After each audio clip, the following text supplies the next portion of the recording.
ಮಾನ್ಯ ಮುಖ್ಯಮಂತ್ರಿ ಸಿದ್ದರಾಮಯ್ಯನವರು ಭಾರತೀಯ ಜನತಾ ಪಾರ್ಟಿ 50 ಕೋಟಿ ರೂಪಾಯಿ ಆಫರ್ ಕೊಟ್ಟು ಕಾಂಗ್ರೆಸ್ ಶಾಸಕರ ಖರೀದಿ ಮಾಡಿ ಸರ್ಕಾರ ಬೀಳಿಸುವ ಸಂಚು ನಡೆಸ್ತಾ ಇದೆ ಅಂತ ಮೊದಲು ಆರೋಪ ಮಾಡಿದ್ರು. ಅವರು ಆರೋಪ ಮಾಡಿದ್ಮೇಲೆ ಉಪಮುಖ್ಯಮಂತ್ರಿಗಳ ಜೊತೆಗೆ ಇನ್ನೂ 4 ಸಚಿವರು ಮಾನ್ಯ ಮುಖ್ಯಮಂತ್ರಿಗಳ ಹೇಳಿಕೆಯನ್ನ ಸಮರ್ಥಿಸಿ ಹೇಳಿಕೆ ಕೊಟ್ಟರು. ಇದಾದ ನಂತರ ಮಂಡ್ಯ ಕ್ಷೇತ್ರದ ಕಾಂಗ್ರೆಸ್ ಶಾಸಕರಾದ ಗಣಿಗ ರವಿ ಅವರು 50 ಕೋಟಿ ಅಲ್ಲ 100 ಕೋಟಿ ನನಗೆ ಆಫರ್ ಮಾಡಿದ್ದಲ್ಲ, ಚಿಕ್ಕಮಗಳೂರು ಶಾಸಕರಾಗಿರತಕ್ಕಂಥ ತಮ್ಮಯ್ಯನವರಿಗೆ ಆಫರ್ ಮಾಡಿದ್ದಾರೆ ಅಂತ ಹೇಳಿದರು.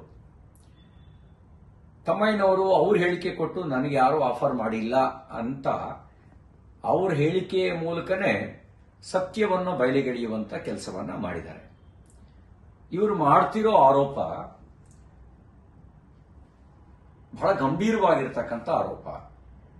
ಒಂದು ಸರ್ಕಾರ ಬೆಳೆಸೋದು 100 ಕೋಟಿ ಆಫರ್ ಮಾಡೋದು ಅಂದ್ರೆ ಸಾಮಾನ್ಯ ಸಂಗತಿ ಅಲ್ಲ. ಪ್ರಜಾಪ್ರಭುತ್ವ ವ್ಯವಸ್ಥೆಯನ್ನ ಈ ರೀತಿ ಹಣದ ಬಳಕೆಯ ಮೂಲಕ ಯಾರೂ ಬೀಳಿಸಬಾರದು. ಆದರೆ ಮಾನ್ಯ ಮುಖ್ಯಮಂತ್ರಿಗಳ ಹೇಳಿಕೆಯಲ್ಲಾಗಲಿ ಗಣಿಗ ರವಿಯವರ ಹೇಳಿಕೆಯಲ್ಲಾಗಲಿ ಆಧಾರ ಏನು ಅಂತ ಹೇಳಿದ್ರೆ ಆಧಾರ ಯಾವುದೇ ಸ್ಪಷ್ಟವಾಗಿ ಅವರು ಕೊಡ್ತಾ ಇಲ್ಲ.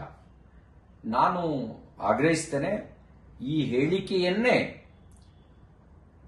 ಮಾನ್ಯ ನ್ಯಾಯಾಲಯ ಹೈಕೋರ್ಟು ಗಂಭೀರವಾಗಿ ಪರಿಗಣಿಸಿ ಪ್ರಜಾಪ್ರಭುತ್ವ ವ್ಯವಸ್ಥೆಯನ್ನು ಉಳಿಸೋದಕ್ಕೆ ಸೋಮೋಟೋ ಕೇಸ್ನ ರಿಜಿಸ್ಟರ್ ಮಾಡಿಕೊಳ್ಬೇಕು ಅಂತ ನಾನು ಆಗ್ರಹಿಸ್ತೇನೆ.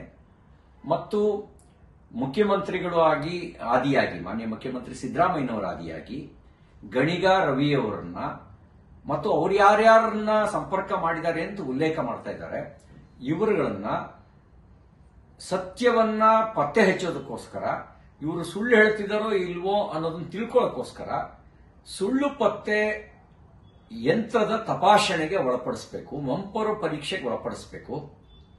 ಮಂಪರು ಪರೀಕ್ಷೆಗೆ ಒಳಪಡಿಸಿದ್ರೆ ಇವರನ್ನ ಯಾರು ಸಂಪರ್ಕ ಮಾಡಿದ್ರು, ಯಾವಾಗ ಸಂಪರ್ಕ ಮಾಡಿದ್ರು, ಎಲ್ಲಿ ಸಂಪರ್ಕ ಮಾಡಿದ್ರು, ಯಾರ ಮೂಲಕ ಸಂಪರ್ಕ ಮಾಡಿದ್ರು, ಯಾವ ಹಣದ ಪ್ರಲೋಭನೆಯನ್ನ ತೋರಿಸಿದ್ರು, ಮತ್ತೇನಾದ್ರೂ ತೋರಿಸಿದಾರ, ಈ ಎಲ್ಲ ಸಂಗತಿಗಳು ಬಹಿರಂಗ ಆಗತ್ತೆ.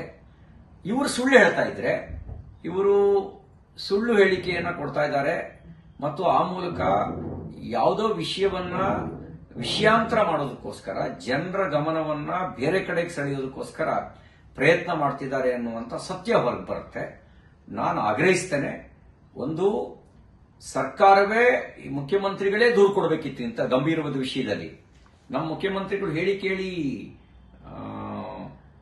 ವಕೀಲರಾಗಿ ಕೆಲಸ ಮಾಡಿದವರು, ಮತ್ತೆ ಈ ಕ್ರಿಮಿನಲ್ ವಕೀಲಗಿರಿಕೆ ಬಗ್ಗೆ ಬಹಳ ಚೆನ್ನಾಗಿ ಗೊತ್ತಿರತಕ್ಕಂಥವ್ರು, ಬಹಳ ಇದ್ರ ಬಗ್ಗೆ ತುಂಬಾ ಡೆಪ್ತ್ ನಾಲೆಡ್ಜ್ ಇರೋರು. ಇಂಥ ಸಂದರ್ಭದಲ್ಲಿ ದೂರು ಕೊಡಬೇಕಿತ್ತಲ್ಲ, ಯಾಕೆ ದೂರು ಕೊಟ್ಟಿಲ್ಲ ನೀವು? ದೂರು ಕೊಟ್ಟು ಗಂಭೀರವಾಗಿರೋ ವಿಷಯನ ಯಾವ್ಯಾವುದೋ ಸಣ್ಣ ಸಣ್ಣ ವಿಷಯಕ್ಕೆಲ್ಲ SIT ರಚನೆ ಮಾಡ್ತೀರಿ ನೀವು. SIT ರಚನೆ ಮಾಡೋರು ಈ ವಿಷಯದಲ್ಲಿ ಯಾಕೆ ಮೌನವಾಗಿದ್ದೀರಿ? ಈ ವಿಷಯದಲ್ಲಿ ಬರೀ ಹೇಳಿಕೆ ಮಾತ್ರ ಕೊಟ್ಟು ಯಾಕೆ ಸುಮ್ಮನಿದ್ದೀರಿ?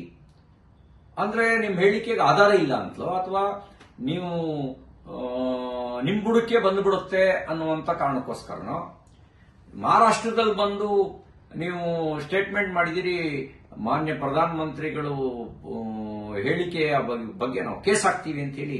ಈಗ ನಿಮ್ ಸರ್ಕಾರದಲ್ಲಿ ನಿಮ್ದೇ ಸರ್ಕಾರ ಬೀಳಿಸಕ್ಕೆ ಹೊರಟಿದ್ದಾರೆ ಅನ್ನುವ ಆಪಾದನೆ ಬಗ್ಗೆ ಯಾಕೆ ದೂರು ಸಲ್ಲಿಸ್ತಿಲ್ಲ? ಯಾಕೆ ಸುಮ್ಮನೆ ಮೌನವಾಗಿದ್ದೀರಿ? ನಾನು ಆಗ್ರಹಿಸ್ತೇನೆ, ಮಾನ್ಯ ಹೈಕೋರ್ಟ್ನ ಮುಖ್ಯ ನ್ಯಾಯಾಧೀಶರು ನೀವು ಸೋಮೋಟೋ ಕೇಸ್ ತಗೊಂಡು ಇವರೆಲ್ಲರನ್ನೂ ಸುಳ್ಳು ಪತ್ತೆ ಯಂತ್ರದ ತಪಾಸಣೆಗೆ ಒಳಪಡಿಸಬೇಕು, ಮಂಪರು ಪರೀಕ್ಷೆಗೆ ಒಳಪಡಿಸಬೇಕು. ಆಗ ಮಾತ್ರ ಸತ್ಯ ಹೊರಗೆ ಬರಲಿಕ್ಕೆ ಸಾಧ್ಯ ಅನ್ನುವ ಮಾತನ್ನ ಹೇಳಲಿಕ್ಕೆ ಬಯಸ್ತೇನೆ.